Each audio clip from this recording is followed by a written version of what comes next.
Hi all. 2022ல நடந்த group 1 மெயின்ஸ்ல உள்ள ஒவ்வொரு கொஸ்டினையும் ஒவ்வொரு வீடியோவா நம்ம பார்த்துட்டு வரோம். ஸோ அத பேஸ் பண்ணி பேப்பர் 1ல செக்ஷன் ஏல உள்ள ஃபர்ஸ்ட் 15 மார்க் பார்ப்போம். Section A is nothing but modern India. So modern இந்தியால உள்ள ஃபர்ஸ்ட் 15 மார்க் கொஸ்டின் இந்த வீடியோல பார்ப்போம்.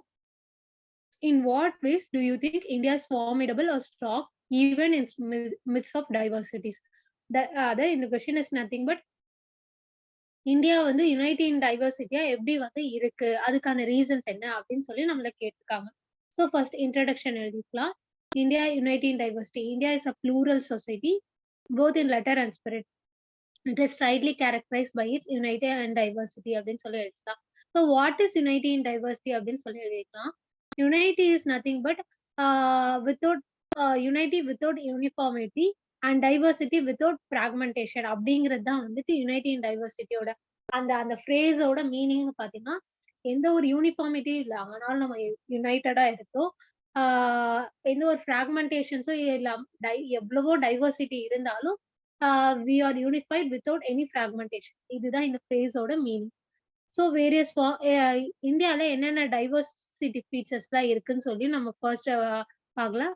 First geographical diversity. Geographical diversity சொல்லவே வேணாம்.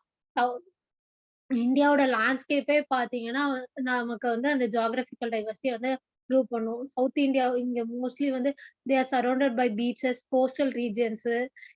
இங்க நார்த் ஈஸ்ட்லாம் பாத்தீங்கன்னா வந்து மலை பிரதேசங்கள் அதிகமா இருக்கும். ராஜஸ்தான் இந்த சைட்லாம் பார்த்தா டெசர்ட் ஏரியாஸ் அதிகமா இருக்கும்.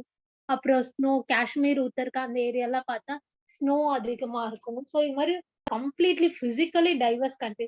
அதனால தான் India slightly called as subcontinent, Indian சப்கான்டினென்ட்னு சொல்றோம். So there is various form of geographical diversity in India. Next, religious diversity ன்னு பார்த்தா Hindus are the major population of India. 82% இருக்கோம். ஆனா Hindus மட்டுமா இருக்காங்க. There are various other communities or living together in India like Muslims, Christians, Sikhs, Buddhists, Jains and various other communities like Zoroastrianism.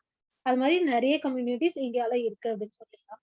Next linguistic டைவர்சிட்டின்னு பார்த்தீங்கன்னா இந்தியாவை வந்து museum of லாங்குவேஜ்லயே சொல்லுவாங்க. அவ்வளோ languages இந்தியால இருக்கு.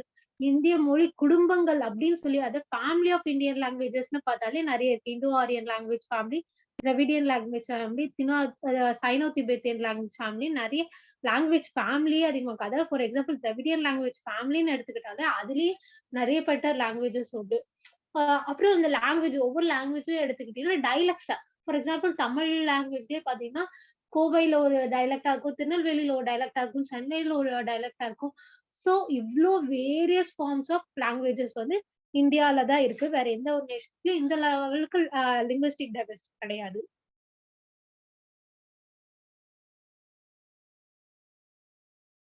நெக்ஸ்ட் பாயிண்ட் பாத்தீங்கன்னா ரேஷியல் டைவர்சிட்டி. இந்தியன்ஸ் எல்லாமே ஒரே ரேஸ் குரூப்ஸ் சேர்ந்தவங்களான்னு கேட்டா கண்டிப்பா கிடையாது. There are various racial groups surviving in India, living in India, like Negroes, Proto-Australoids, Mongoloids, Mediterranean group and Nordic groups. நிறைய ரேஷியல் குரூப்ஸ் இந்தியால இருக்கு. நெக்ஸ்ட் பாயிண்ட் வந்து கல்ச்சுரல் டைவர்சிட்டி.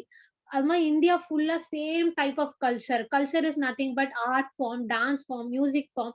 இதெல்லாம் வந்து சேம் டைப்பா இருக்கானா கிடையவே கிடையாது. ஒரு பர்டிகுலர் ஸ்டேட்னு ஆர் பர்டிகுலர் டிஸ்ட்ரிக்ட்னு எடுத்துக்கிட்டாலே there are various different forms of cultures like art, architecture, dance forms, theater forms, music எல்லாமே டிஃபரன்ஸ் ஆகுது.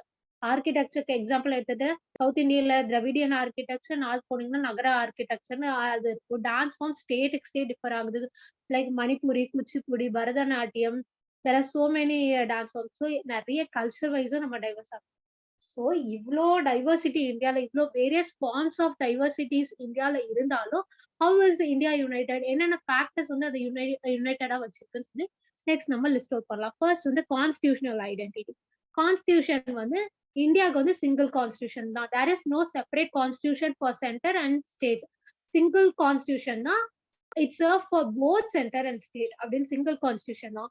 அப்புறம் சிங்கிள் சிட்டிசன்ஷிப் தான். ஸ்டேட் சிட்டிசன்ஷிப், சென்ட்ரல் சிட்டிசன்ஷிப், தனி தனி சிட்டிசன்ஷிப் கிடையாது. That is single citizenship. அப்புறம் universal adult access. That is nothing but 18 years and above இருக்க எல்லாருக்குமே ஓட்டிங் ரைட்ஸ் இருக்கு அப்படிங்கிறது தான். There is no criteria to அதாவது 18+ இயர்ஸ் ஆகணும் அவ்வளவுதானே தவிர ரிச் பீப்புளா இருக்கணும், புவர் பீப்புளா இருக்கணும், எஸ்டேட் வச்சிருக்கோம் அப்படி இப்படின்னு எந்த ஒரு கேட்டகரிஸும் நம்ம கான்ஸ்டிடியூஷன் ஃப்ரேம் பண்ண அன்னையிலேயே கிடையாது. அன்னையிலேருந்தே தேர் இஸ் யுனிவர்சல் அட்வான்டேஜஸ். அப்புறம் ஃப்ராட்டர்னிட்டி அண்ட் இன்டெகிரிட்டிலாம் வந்து பிரியாம்பிள்லயே சொல்லியிருப்பாங்க. Fundamental rights is common to all the Indian citizens. இதெல்லாம் தான் வந்து கான்ஸ்டிடியூஷனே வந்துட்டு நம்மள யுனைட்டடா இருக்கிறதுக்கு கான்ஸ்டிடியூஷன் என்னென்ன விதத்துலலாம் ஹெல்ப் பண்ணுது அப்படின்னு சொல்லி இந்த பாயிண்ட்ஸ்ல எழுதிக்கலாம். நெக்ஸ்ட் வந்து எக்கனாமிக் இன்டகிரேஷன். அதாவது இன்டர்ஸ்டேட் ட்ரேட் அண்ட் காமர்ஸ் இருக்குல்ல, அது ஃப்ரீ ட்ரேட் அண்ட் மூவ்மெண்ட்ஸா இருக்கு. There is no restrictions to cross the state borders for the purpose of economy or commerce. அதுல அது வந்து இன்னும் என்ஹான்ஸ் பண்ணது எதுனா ஜிஎஸ்டி ரிஃபார்ம்ஸ் தான். ஜிஎஸ்டி ரிஃபார்ம்ஸ் கொண்டுட்டு வந்ததுக்கப்புறம் டாக்ஸ் கம்ப்ளைண்ட்ஸ் ரொம்ப ஈஸியா இருக்கனால இன்டர்ஸ்டேட் ட்ரேட் அண்ட் காமர்ஸ் வந்து ரொம்பவே ஃபிளெக்சிபிளா ரொம்பவே ஈஸியான டாஸ்கா மாறிடுச்சு சொல்லலாம். அடுத்து நெக்ஸ்ட் வந்து இன்டர்ஸ்டேட் மொபிலிட்டி. அதாவது ஃபண்டமெண்டல் ரைட்ஸ் ஆர்டிகல் 19(1)(d) என்ன சொல்லும்னா, guarantees the freedom to move throughout the territory of India and to settle in any part of India. எந்த ஒரு இந்தியனும் எந்த பார்ட் ஆஃப் இந்தியாலயும் வந்து தாராளமா செட்டில் ஆகலாம், எக்ஸப்ட் இன் ஜம்மு அண்ட் காஷ்மீர்னு இருந்தது. அதுவும் வந்துட்டு அந்த ஆர்டிகல் 378 ஸ்கிராப் பண்ணதுல இருந்து த Indians can settle even in Kashmir. எங்க வேணா செட்டில் ஆகலாம், எங்க வேணாலும் அவங்களோட இத வந்து அவங்களோட ஒர்க் வந்து ஐ மீன் ஜாப் வந்து எங்க வேணாலும் அவங்க அமைச்சுக்கலாம். ஸோ எந்த பார்ட் ஆஃப் இந்தியால வேணாலும் they can live and serve. Next இது பாத்தீங்கன்னா all India service. All India சர்வீஸ்னா எந்த ஸ்டேட்ல இருக்க பர்சனும் எந்த ஸ்டேட்ல வேணாலும் கெட் போஸ்டட். அடுத்தது uniform pattern of law. Civil law is not uniform, but criminal law is uniform throughout the India. Like அதை என்ஷூர் பண்றது IPC, Indian penal code, IPC, அதெல்லாம் வந்துட்டு யூனிஃபார்ம் கிரிமினல் லா இந்தியா ஃபுல்லா இருக்கிறது வந்து என்ஷூர் பண்ணுது. Next, fairs and festivals. There are so many festivals celebrated throughout India. For example, Diwali, New Year, Christmas. இதெல்லாம் வந்து இந்த கம்யூனிட்டி தான், இவங்க தான்லாம் எந்த ஒரு பாரபட்சமும் இல்லாம all people is ready to celebrate all these types of fairs and festivals. அடுத்தது entertainment, sports and cinema பெரிய பெரிய யூனிஃபைங் ஃபேக்டரா இருக்கு. Northern cinemas southern part of இந்தியாவுக்கு வந்து சதர்ன் சினிமாஸ் வந்து நார்தர்ன் சினிமாஸ் கொண்டாடுவாங்க, அவங்க லைக் பண்ணி பாக்குறது. Then sports especially cricket, hockey, அது மாதிரி ஸ்போர்ட்ஸ்லாம் வந்துட்டு ஆல் ஓவர் இந்தியாவை வந்து ஒரு இன்டகிரேட் பண்றதுக்கான மெயினான ஃபேக்டரா இருக்கு.